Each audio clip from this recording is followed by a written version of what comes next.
In today's video, I'm going to teach you how to hide the bounding box in Adobe Illustrator.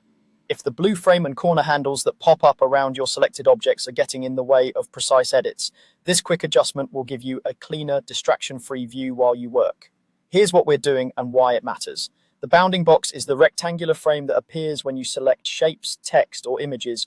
It provides resize and rotate handles for quick transformations, which is handy for rough layout. But when you're fine-tuning anchor points, tracing artwork, aligning paths, or taking clean screenshots, those handles can clutter the canvas. Hiding the bounding box keeps your selection clean while leaving all your artwork intact. To do this, go to the top of your screen and open the application menu bar.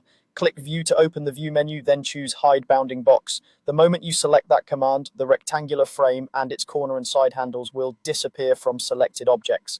You'll still be able to select, move, and edit your artwork exactly as before. You just won't see the bounding frame around it.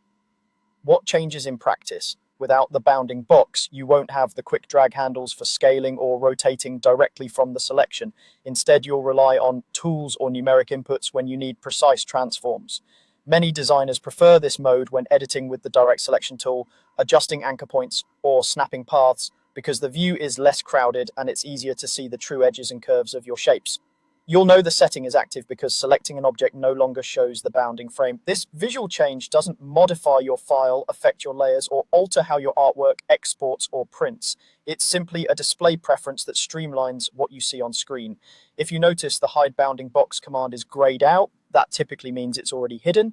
A couple of quick tips to get the most from this view. It's especially helpful with type, where the large bounding rectangle can distract from baseline and letter form adjustments, with complex illustrations where overlapping frames make it hard to see anchor points, and when presenting or recording your screen where a clean interface reads better. That's all there is to it. From the top menu, open View and choose Hide Bounding Box for a clear, uncluttered editing experience that prioritizes